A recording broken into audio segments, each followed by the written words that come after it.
I still remember the sound of laughter echoing through the old White House on Maple Street, right in the heart of Denver, Colorado. There was something almost musical about it. The way it bounced off the crown molding and slipped beneath the heavy velvet curtains, warm and bright, except when it came from my father. His laughter was always the loudest, always the harshest. Even as a child, I could hear the difference. He laughed with his mouth wide, but never with his eyes.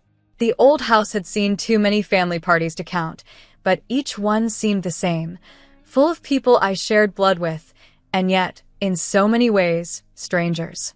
That evening, the house was packed. My mother had insisted on inviting the whole family, the Bennetts, the Parkers, even the distant cousins from up north. I moved quietly through the rooms, always careful to keep my steps soft on the hardwood floors. My father held court in the main parlor, standing near the fireplace with a glass of bourbon in hand. As usual, I kept my distance, sticking to the shadows, helping in the kitchen when I could, but always on the outside of the real celebration. My older brother, Charles, stood near the piano, laughing with two of his old college friends. He wore his success like an expensive suit, tailored, polished, and made for others to see. He worked in finance in Chicago and had just bought a new condo in the city, something he made sure to mention every time he refilled his glass. Our mother flitted between guests, her smile forced and delicate, as if it might crack at any moment. She was always worried about what people thought of us, but when it came to me, she mostly sighed, her disappointment settling in the spaces between her words. As the night wore on, the rooms filled with stories about new cars, business deals, trips to Europe, and private schools for the kids. Nobody asked about my job. Nobody wanted to know how I managed my nights or why I always seemed tired. When I sat on the edge of the sofa, little Maddie, my cousin's daughter, crawled onto my lap and wrinkled her nose. "Why do your hands smell funny?" she asked, her voice pure and honest. Before I could answer, my father's voice cut through the music and chatter, sharp as ever. He had a way of turning every conversation into a performance, and tonight, as always, I was his favorite act. "You are a disgrace to our family. You're still a janitor," he sneered, making sure everyone heard. His eyes met mine, cold and glassy. The room went silent for a moment, all eyes drifting to me. Charles smirked behind his glass of wine, the corner of his mouth twitching in satisfaction. My mother looked away, her hands twisting the pearl necklace at her throat. Someone at the dining table coughed awkwardly. Even the youngest cousins glanced up from their phones, their eyes wide and uncertain. For a heartbeat, I felt like I was 8 years old again, standing on that same rug, listening to my father tell me how I would never amount to anything. Shame burned behind my eyes, hot and familiar, but I had learned long ago not to let it show. I straightened my shoulders, pressed Maddie gently off my lap, and stood up. No one in that big, beautiful house believed I could be anything more than what they saw, a tired woman in a simple blue dress, working nights at the office building, always coming home with the scent of bleach and lemon polish clinging to my hair and skin. I knew what they whispered behind closed doors. They thought I had wasted my education, that I had thrown away my future for a mop and a paycheck.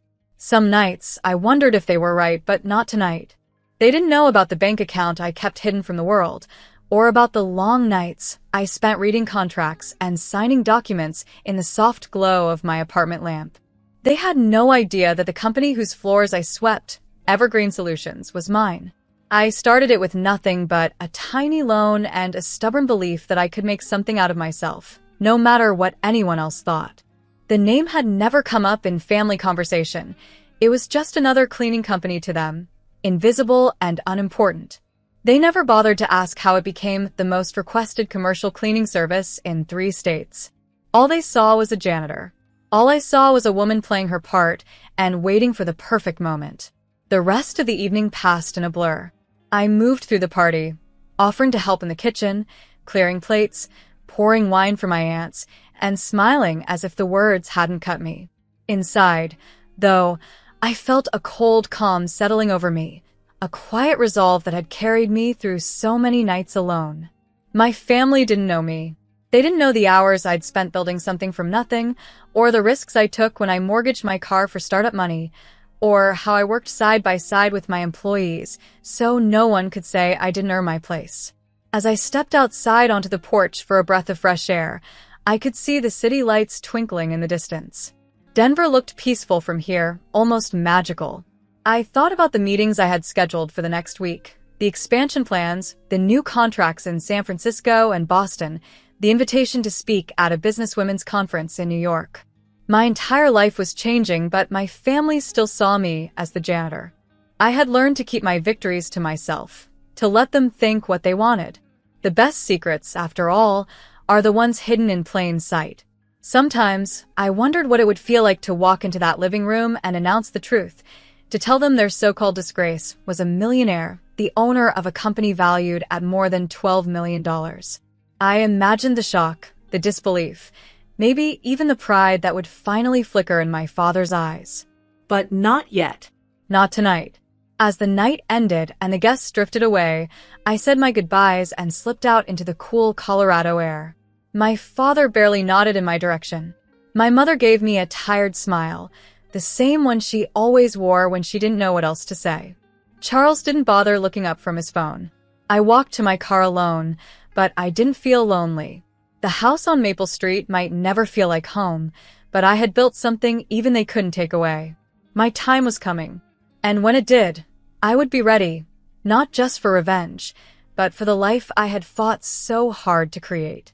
When I left the party early that night, the cold Colorado air felt sharp on my skin, but I welcomed it. It was honest, unlike the warmth inside my family's house, so thick with judgment that it clung to me long after I drove away. I didn't cry. Not anymore. There was a time when my father's words would have sent me spiraling into self-doubt, my chest aching for days. But pain, I had learned, could be the start of something new. I had learned to gather it up and press it into diamonds. I let it burn inside me. Yes, but only to give me light. My apartment, on the edge of the city, was a far cry from the family mansion. It was small, just a bedroom, a kitchen, and a living room that doubled as my office. There was a view of the city skyline if you leaned out the window far enough, but most nights I was too tired to notice. The silence there was comfortable. Here, there was no one to remind me of what I wasn't. Here, I could just be Julia Bennett, no titles, no disappointments, no family expectations. Just a woman trying to hold her world together. As soon as I got home, I slipped off my shoes and let my coat fall on the couch. I sat for a moment in the dim light, the city glowing through my window, and counted my blessings. I had learned to do that, too. Gratitude was the anchor I needed on the hard days. I had two real friends in the world, Sarah, who had known me since college, and Greg, whom I met during my first week as a night cleaner. They knew the truth about me, and I trusted them more than anyone else. They were the only people who understood the strange double life I led. Sarah worked in marketing, and she helped me design the first website for Evergreen Solutions, staying up late with me, drinking cheap coffee, and arguing over colors and fonts. Greg was my right hand at the company, running crews when I couldn't be there, covering for me when I needed to sneak away for board meetings or last-minute interviews. Without them, I might have collapsed years ago. Then there was the letter from my grandmother, tucked away in the top drawer of my desk. She had passed away before my company was even a dream, but her words had become my compass. Born in England, she moved to America after the war and built a small life with nothing but determination and hope. When she died, she left me a simple note. "You are made for more, Julia. Don't let anyone tell you otherwise." I read it when I felt small, and it always made me stand up a little straighter. Running Evergreen Solutions was never easy. On paper, it looked simple, a cleaning company with a few dozen employees, contracts in several cities, and steady business. In reality, it was a battlefield. Some days I was a CEO, signing off on new contracts, making pitches to million-dollar clients, and fighting for every inch of growth. Other nights, I was back in my janitor's uniform, sweeping the halls of an empty office building, checking the quality of work, making sure my team knew I would never ask them to do something I wouldn't do myself. Most nights, I balanced both worlds with careful precision. I'd lead a board meeting on Zoom, dressed in a smart blazer and lipstick, talking strategy with investors from New York and London. An hour later, I'd tie my hair back and change into my company's green uniform, ready to clean the very same offices whose owners had just spoken with me about quarterly profits. It was risky, yes, but it was necessary. I needed to know every part of my business, from the dust on the stairs to the numbers in the reports. There were sacrifices, and they weren't small. I missed birthdays and anniversaries. I skipped vacations and said no to weekend getaways.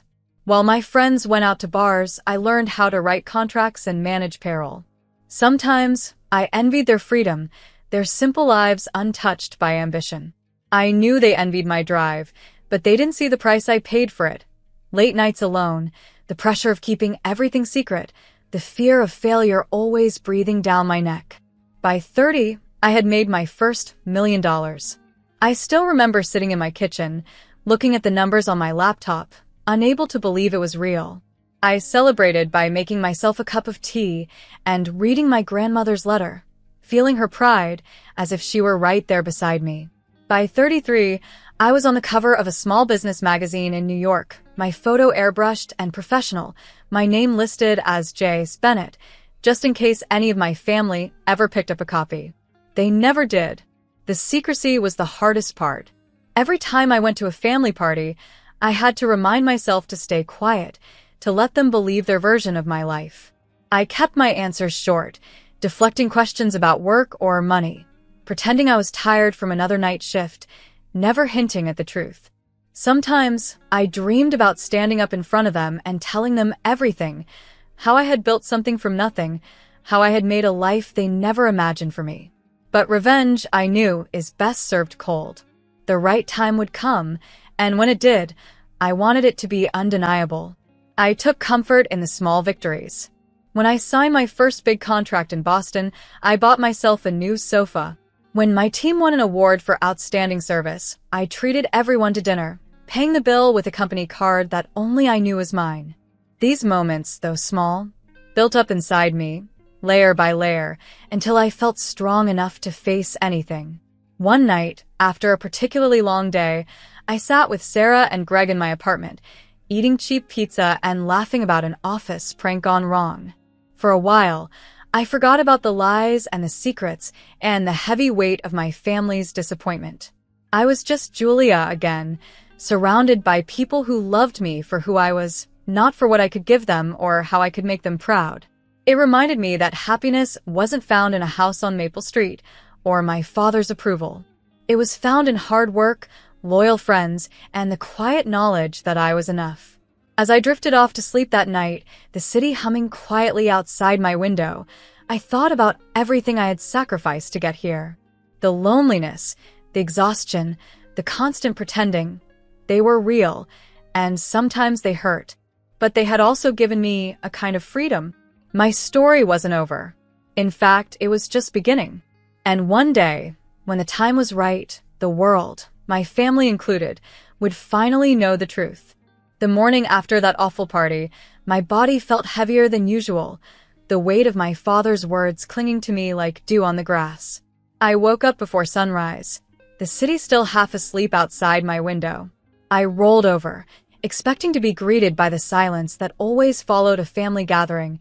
No apology texts, no calls from my parents, just the familiar emptiness that trailed after every reminder that I did not belong. But that morning was different. My phone buzzed, shattering the silence. The screen lit up with a message from my lawyer, Maria. I sat up, rubbing my eyes as I read. It's confirmed. CBS wants you to live at 8 p.m. tonight for Women Who Change America. Congratulations, Julia. I stared at the message, unsure if I was awake. For a moment, I let myself imagine all the ways things could go wrong. My family accidentally finding out, the audience not caring about my story, tripping over my words on live television. But then I remembered what it had taken to get here.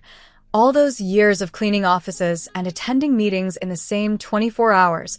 All the times I kept silent while my family ridiculed me. I had earned this moment. The world was about to meet Julia Bennett, CEO and founder of Evergreen Solutions, and this time, I wasn't going to hide. I spent the day in a haze of preparation and nerves. Maria called twice to go over details, reminding me to stay calm and to tell the truth. My friend Sarah came over and helped me pick out the right outfit, a navy blue suit that made me feel powerful and safe, both at once. "Tonight is the night they see you as you are," she said, smiling as she did my hair, finally free of that old janitor's cap. The hours ticked by slowly, each minute filled with a mixture of excitement and anxiety. I thought about my father's words at the party, the cruel certainty in his voice.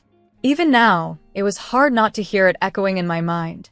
I wondered if he would recognize me on TV, or if he would still see only the daughter who wasn't enough. I wondered if my mother would finally believe that I could make something of myself, or if she would still see the girl who never quite fit in. By late afternoon, the car from CBS arrived, and I sat in the back seat, watching Denver disappear behind me. The world outside looked bright and busy, but my mind was focused on the hours ahead. The studio was bustling with activity when I arrived, lights and cameras everywhere, producers with clipboards rushing back and forth. For the first time in a long time, I felt nervous. I reminded myself that I had done harder things, stood alone in boardrooms, negotiated contracts with people who didn't believe in me, built a company from nothing. I could do this. As I waited backstage, I thought about all the reasons I had kept my secret for so long. Fear, mostly, fear of failing in front of the people who doubted me, fear of losing the privacy that had shielded me from their judgment. But tonight was about something bigger. It was about every woman who had ever been told she wasn't enough, every person who had ever hidden their success because they were afraid of how the world would react. I realized I wanted to speak for all of us. At exactly 8 p.m., the host welcomed me to the stage. The lights were bright, the cameras closer than I expected. I took a deep breath and walked out, head high, shoulders back. My heart was pounding, but I felt a sense of peace wash over me. This was my story. For the first time, I could tell it on my terms. The interview began with questions about my childhood, my family, and my early years as a janitor. I answered honestly, sharing stories about working late nights and struggling to make ends meet. I spoke about the humiliation of being looked down on by people who thought they knew me, the loneliness of building something in secret. I talked about my grandmother's letter, about Sarah and Greg, about the sacrifices that had shaped me. Then the host asked the question I had been waiting for. "Julia, most people don't know the full story. Would you tell America who you are?" For a moment, time seemed to stop.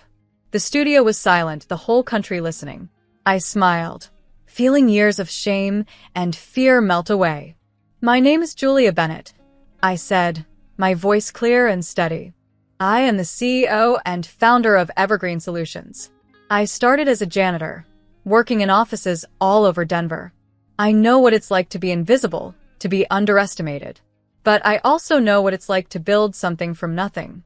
Today, Evergreen Solutions has contracts across America and Europe. We are worth $48 million, and we employ hundreds of people who, like me, just needed a chance." There was a moment of stunned silence, then applause. The host leaned forward, asking how it felt to finally tell the truth. I spoke about hard work, believing in yourself when no one else does, and why I'd kept my secret for so long. I said, "Sometimes you have to let people think they know your story. But you never have to accept their version of it. You get to write your own." When the interview ended, I walked off stage to a flood of congratulations from the crew and producers. My phone vibrated in my pocket, and I could see notifications piling up, texts, emails, social media exploding with messages. Some were from people I hadn't heard from in years. Others were from women who said my story gave them hope. For the first time, I felt truly seen. But even with all that excitement, my mind went back to Maple Street, to the house where my father sat in his big chair, to the mother who never knew what to say, to the brother who always smirked at my silence. I wondered if they had watched. I wondered if they would call. As I left the studio, Sarah met me with a bouquet of wildflowers. "You did it," she whispered, hugging me tight. "You did it." I nodded, unable to speak past the lump in my throat. I knew the world had changed for me in that moment, but I also knew the call I was waiting for hadn't come yet. I checked my phone, no message from my father, no word from my mother, nothing from Charles. The city lights sparkled as I rode home, and I realized something important. Even if the call never came, I was still enough. My story was mine, and I had told it to the world. The next chapter would come soon, but tonight, I would let myself feel proud. After all these years, I had finally stepped into the light. The days after my television interview felt strangely quiet. My life, once defined by secrets and silence, was suddenly filled with calls from reporters, business invitations, and letters from women all across America. People congratulated me in coffee shops and on city sidewalks.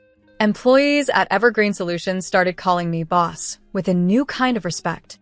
It should have felt like everything I had ever wanted, but there was still one piece missing, a voice I had always longed to hear, and not for applause, but for something far more complicated: acceptance. It was Charles who called first. For a moment, when I saw his name flashing on my phone, I wondered if I should let it ring. All my life, Charles had been the golden child, the one who followed all the rules and made my parents proud without ever really trying. He had never called me just to talk, never reached out to offer comfort or even to tease me like a proper older brother. When I answered, I expected a joke or a thinly veiled insult. But his voice was small, uncertain. I heard a note of something that almost sounded like regret. "I'm sorry, Julia," he whispered, the words soft as snowfall. I had no idea. There was a pause, then a shaky breath. "I shouldn't have laughed at you. None of us should have." For a long moment, I said nothing. I let his words settle in the space between us, remembering all those years he had smirked from the sidelines, watching as I tried to disappear. I realized suddenly that I no longer needed his apology. Still, it warmed something inside me, a crack in the old, familiar ice. "Thank you," I said, my voice steady. "That means more than you know." The call ended, but its echo lingered. Over the next few days, messages trickled in from other family members, distant cousins and aunts I hadn't spoken to in years. Most were short, little acknowledgments of surprise or admiration. Some sent emails with awkward compliments or even requests for jobs. But from my father, there was nothing. No angry words, but no praise either. My mother, true to form, didn't call at all, but a week later a bouquet of white lilies arrived at my apartment with a note in her careful handwriting. "Proud of you. Love, Mom." It wasn't a declaration, but it was enough. The world around me shifted in small ways. Sarah and Greg threw me a party, inviting everyone from the office, filling my apartment with laughter and music until late into the night. My employees were curious but respectful. Their questions focused on the business and my plans for the future.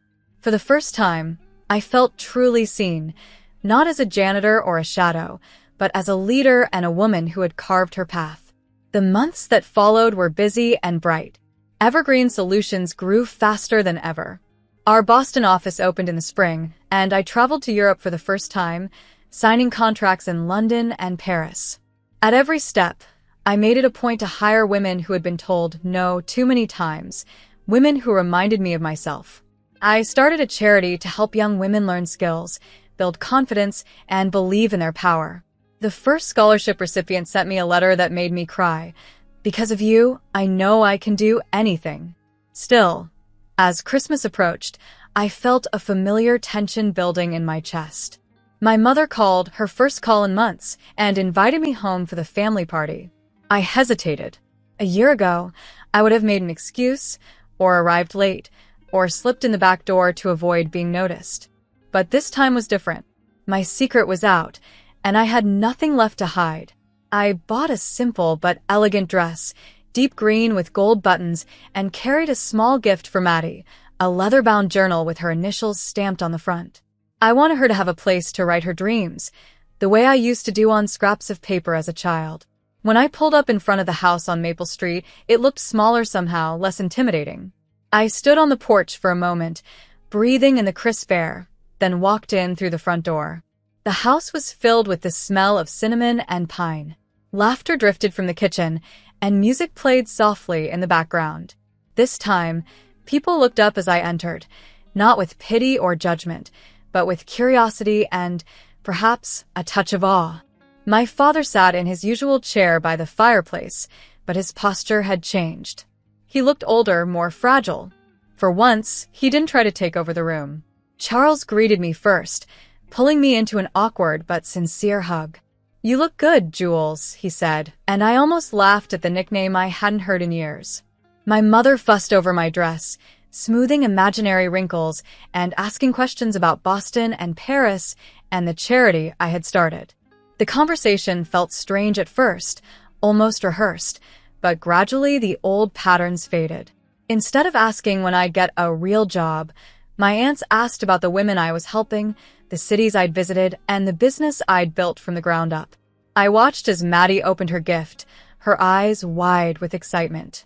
"I want to be like you," she whispered, and for the first time, I believed I could be a role model, not just for her, but for every girl who needed to see that impossible things could be done. As the night wore on, I realized how easily I could have thrown their words back at them. I could have bought the house, demanded gratitude, or even kicked them out. I could have used my success as a weapon, a way to prove them wrong and make them feel small. The old wounds still ached, but the anger had faded. In its place was something gentler, a kind of peace I hadn't known before. My revenge, it turned out, was never about hurting them. It was about showing them, and myself, that I never needed their approval to be happy. Before I left, my father finally spoke. He didn't apologize, not exactly, but his words surprised me. "You did well, Julia," he said, his voice softer than I remembered. "You did better than any of us expected." It wasn't a confession or an embrace, but it was enough. I smiled, feeling the last of the old bitterness melt away. That night, as I drove home beneath a sky dusted with snow, I understood the truth. Sometimes the best revenge isn't making someone feel small. It's living your life so fully that you no longer need their approval. I was finally proud of myself. I had built a life of meaning, of kindness, of possibility. And that, I realized, was worth more than all the dollars or pounds in the world.